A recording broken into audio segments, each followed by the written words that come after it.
Hello ladies and gentlemen, this is the next example for the topic of open files and the possible benefits these open files can bring to you. And in this very famous example, it was a game between Karpov and Unzicker. We got like a very typical Ruy Lopez position, and here you could take a moment. It's quite a famous example, but if you haven't seen it before, it's white to move here, and there is one very strong idea here for white. So let's start by seeing what is going on here. So we see there's only one open file here, which is the A file, and black is kind of his last move, queen d8, queen c7 to d8, kind of already hinted to the fact that he wants to exchange here and then put the other rook to a8 when there would be a mutual control of this open A file. But Karpov here unleashed a pretty incredible idea, which was bishop a7, and this whole idea has been, I think, since that game, been called kind of the Karpov motive, and he's simply blocking the A file so that black cannot exchange these heavy pieces. And now Karpov's idea is to play bishop c2 and rook a1 so that he has the full control along the A file, and then in the right moment he will drop back the bishop, and then his idea was to control the open A file, which then he did in a masterful way. So after bishop a7 there followed knight e8, and black is kind of passive here. He doesn't have a lot of moves. Bishop c2 was Karpov's plan, and now rook a1, and after queen e7 bishop e1. Now, as we can see, the bishop still on a7 cannot really be touched, and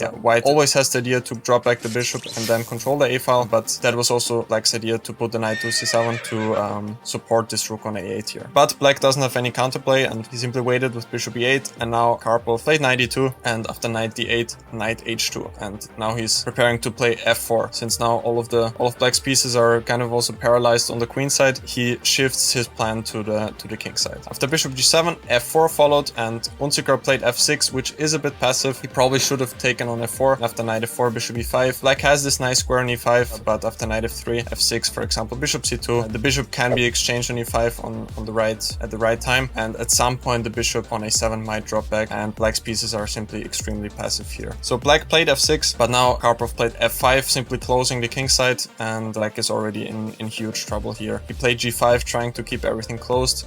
If you would take here after e5, knight f7, bishop e3, now is the time again to open the A file, and now the rook could infiltrate to a7 again on the 7th rank, which is where it does the most amount of damage to the opponent. Black played g5, and now again you can think for a moment here, what is the right plan here for white? Most of the pieces are placed pretty well, but there is this bishop on b1 here that doesn't do as much as he would like to, and therefore Karpov played bishop c2 with the idea of bishop d1 and then knight g3 and then bishop h5, simply taking control of the light squares here. Black played bishop f7, knight g3, and now he got this plan here with bishop d1, h6, bishop h5. Now the light squares become extremely weak, so queen e8, queen d1. This was played knight d8, a3. White is not in a rush at all. Rook a2, king g8, knight g4. Now black cannot take here twice on h5 because of knight takes f6, winning the queen here. So Unzicker is just waiting for his demise basically, and knight e3 followed, king g8, and now Karpov took on f7, played queen h5, and after knight d8, queen g6. If black were to take, then this knight could